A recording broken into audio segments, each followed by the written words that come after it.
le but à chaque fois, que ce soit pour une forme produit, une forme quotient, il faut que le second terme, le second membre ici, le membre de droite, ce soit 0.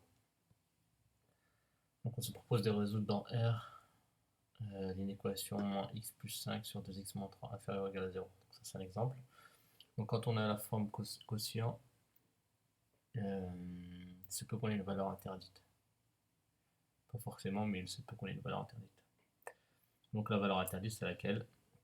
Vous le savez déjà, c'est que lorsqu'on a un quotient, le dénominateur ne peut pas être égal à 0, parce qu'on ne peut pas diviser par 0. Donc, la valeur interdite, cette inéquation n'existe que si le dénominateur n'est pas égal à 0. C'est-à-dire 2x moins 3 différent de 0.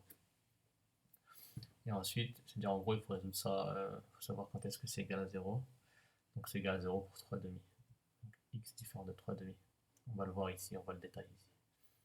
Donc ensuite, c'est la même chose que pour la forme produit. On résout, on va chercher à savoir à quel moment le numérateur est égal à 0 et à quel moment le dénominateur est égal à 0. Parce que ici, vous voyez bien, ce sont les expressions de fonctions affines.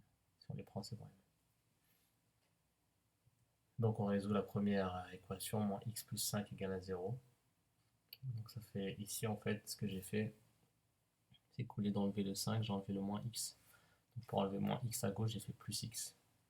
Moins x plus x ça fait 0. Et comme j'ai fait plus x à gauche, il faut que je le fasse à droite.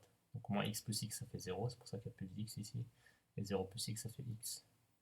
Ça fait 5 égale à x. En gros, et par convention, on met ce qu'on cherche, l'inconnu à gauche. Donc ça fait x égale 5. J'aurais pu m'arrêter ici. Alors ensuite, pour la deuxième, 2x moins 3 égale à 0. Donc on enlève le moins 3, donc on fait plus 3 à gauche, donc ça fait, il reste 0 ici, et 0 plus 3 ça fait 3. Ça fait 2x égale 3. Ensuite, il faut enlever le 2 ici comme facteur, donc il faut diviser par 2, 2 divisé par 2 ça fait 1. Il faut aussi le faire à droite. 3 divisé par 2, 3 demi. 1,5, on peut écrire 1,5. Voilà. Ensuite, on fait notre tableau de signes. C'est très simple. Donc dans le tableau de signes, dans la première ligne, ici on met les valeurs que peut prendre x. Là on résout dans R, donc ça va de moins l'infini à plus l'infini. Ensuite on met les deux valeurs qu'on a trouvées, 3 demi et 5. Dans la première ligne, le signe du numérateur, dans la deuxième ligne, le signe du dénominateur, et dans la troisième ligne, le signe du quotient. Ensuite, ce qu'il faut faire, c'est faire des barres ici, je vais vous expliquer.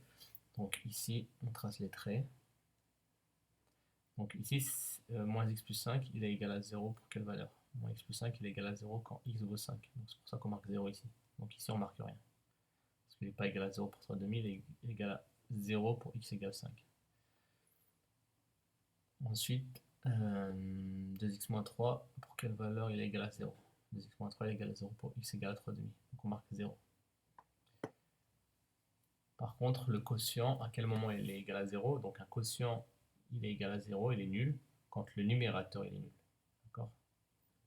Tout ça là, toute cette expression-là, elle est égale à 0 uniquement quand le numérateur est égal à 0. Et à quel moment le moins x plus 5 il est égal à 0? Pour x qui vaut 5. Donc là on marque 0. Et ici en fait, double barre dans un tableau, ça veut dire valeur interdite. Oui, 3 demi, on a dit que c'était une valeur interdite. Donc ici, il ne faut pas mettre égal à 0. Pourquoi? Parce que quand x vaut 3 demi, le dénominateur est égal à 0 et on ne peut pas diviser par 0. Donc ici, on met double barre. Ici, on ne met pas double barre. Pourquoi? Parce que là, c'est pas un quotient. Voilà. Et après, c'est simple, on complète comme on a fait dans la première partie. Donc là, ce sont les expressions de fonctions affines, les deux là. Donc il faut regarder le signe du coefficient qui est devant le a. Donc ici, le coefficient qui est devant le a, c'est moins. Je vous ai dit qu'à droite du 0, on met le signe du a, du signe du coefficient qui est devant le x. D'accord? Donc ce qui est devant le x, c'est moins 1. Ici, on va marquer moins. Moins, car a égale à moins 1. D'accord? On aurait pu mettre inférieur à 0, strictement inférieur à 0. Et donc, vu que c'est moins ici, on va mettre plus, plus. Même chose ici, c'est l'expression d'une fonction affine. On regarde le coefficient qui est devant le x. C'est 2. Donc ici, à droite du 0, on va mettre le signe du a. Donc c'est plus, plus. Car a vaut 2. Et à gauche, on va mettre moins. Voilà, et après c'est simple. c'est un quotient. Donc pour un quotient, on applique la règle des signes. Donc un nombre positif divisé par un nombre négatif, ça fait négatif. Un nombre positif divisé par un nombre positif, ça fait positif. Un nombre négatif divisé par un nombre positif, ça fait un nombre négatif. Voilà, et après il n'y a plus qu'à conclure. Nous, on voulait résoudre à quel moment cette expression elle est inférieure ou égale à 0, à quel moment elle est négative. Négative, donc moins x plus 5 sur 2x moins 3 est inférieur ou égal à 0 pour tout x appartenant. Donc ce qui nous intéresse, c'est les moins. Et on veut égal à 0. Donc on va de moins l'infini jusqu'à 3 demi. Donc, moins l'infini exclut, 3 demi exclut. Pourquoi 3 demi exclut? Parce que pour 3 demi, c'est une valeur interdite. Il ne faut pas que x vale 3 demi. Donc on exclut 3 demi. Union, parce qu'on a une deuxième partie, de 5 à plus l'infini. Et 5, là, on n'exclut pas, 5, on le prend. Pourquoi? Parce que pour 5, ça vaut 0. Et là, on veut bien 0. Donc là, ensuite, plus l'infini. Voilà. Ensuite, voilà, donc là, c'est la fin du cours. On revient à la fiche d'exercice. Donc ça, on a fait un A, un B, un C. Là, vous mettez pause. Vous mettez pause et vous faites celle-ci. En vous aidant de l'exemple qu'on a fait dans le cours là. Voilà, vous mettez pause et tout de suite après, vous avez la correction. Donc, ce qu'il faut faire, on va résoudre le numérateur égal à 0 et le dénominateur égal à 0. Donc 3x moins 1 égale à 0, équivalent 3x égale à 1, équivalent à x égale à 1 tiers. 5 moins 2x égale à 0, c'est équivalent à moins 2x égale à moins 5, c'est équivalent à x égale à moins 5 sur moins 2, et ça fait 5 demi. Donc ici, le dénominateur, c'est 5 moins 2x. Donc le dénominateur ne peut pas être égal à 0. Donc ce dénominateur-là, il ne peut pas être égal à 0. Quand 5 moins 2x, c'est le dénominateur. C'est-à-dire que 5 demi, pour cette expression-là, c'est une valeur interdite. D'où 5 demi est une valeur interdite. Donc dans le tableau, il y aura une double barre dans la dernière ligne pour 5 demi. Ensuite, on fait le tableau. Donc quand on fait le tableau, on va de moins l'infini, on résout dans R. Donc moins l'infini plus l'infini, 1 tiers, 5 demi. Signe de 3x moins 1, signe de 2 moins 5x. Pardon, c'est pas 2 moins 5x, c'est 5 moins 2x. 5 moins 2x.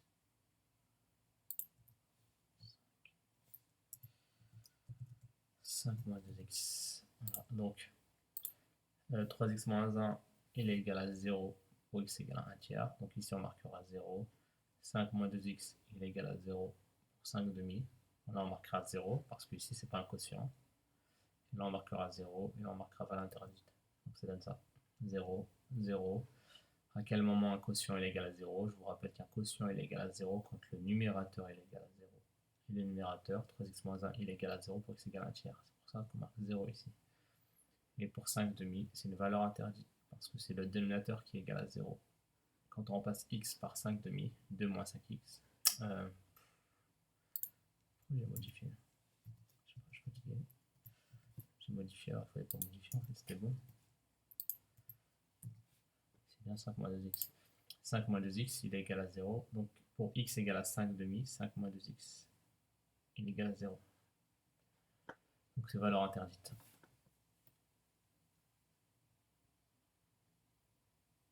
Voilà. Et après, donc c'est la même chose. Donc là, ce sont les expressions des fonctions affines. On regarde les coefficients qui sont devant le x. Donc là, 3 c'est positif, donc là on va marquer plus, plus. Là on va marquer moins. Ici, le coefficient qui est devant le x, faites attention, le x il est là, c'est le deuxième terme. Donc c'est moins 5. Donc là on va marquer moins. Là on va marquer plus. Et après on applique la règle des signes. Un nombre négatif divisé par un nombre positif, ça fait négatif. Un nombre positif divisé par un nombre positif, ça fait positif. Un nombre positif divisé par un nombre négatif, ça fait négatif. Et voilà. Et après, on peut conclure. Nous, on cherche à savoir à quel moment c'est inférieur ou égal à 0, encore une fois. Donc, on cherche les moins. Donc, on ne cherchera pas toujours les moins. Hein. C'est par rapport à l'ordre qu'on vous donne. Vous avez vu ici, dans le C, on cherchait les plus dans la dernière ligne du tableau. Donc, là, on cherche les moins. Donc, c'est de moins. Et on prend quand c'est égal à 0. Donc, on va prendre de moins l'infini à 1 tiers. Donc, 3x moins 1. C'est là que je me suis trompé. 5 moins 2x. 3x moins 1 3x moins 1 sur 5 moins 2x est inférieur ou égal à 0 pour tout x appartenant. Donc on va de moins l'infini à 1 tiers. Moins l'infini 1 tiers. 1 tiers, on le prend. Pour 1 tiers, ça fait 0. Et nous, on veut bien égal 0. Donc, compris. Union. 5 demi moins plus l'infini. 5 demi, on l'exclut parce que pour 5 demi, c'est une valeur interdite. Le dénominateur est égal à 0 jusqu'à plus infini. Voilà. Ensuite, pour mardi, vous faites ça, la question 2, et vous faites la question 2 aussi, l'exercice 2. Attention aussi, j'ai modifié, là vous enlevez les, il y avait écrit inférieur, là ici il y avait écrit inférieur égal, et strictement vous les enlevez. Là vous faites juste le tableau. En gros, il faut faire la même chose que ça, mais il n'y aura pas de solution à donner. D'accord? Il faut juste faire le tableau. Mais faites attention, ici, regardez, au numérateur, on a un produit, et au dénominateur, et on a un dénominateur. Donc en fait, dans votre tableau, vous allez avoir le signe, il faut faire le signe de x plus 1, le signe de x moins 2, et le signe de 3 moins x. Donc vous allez avoir 5 lignes en tout.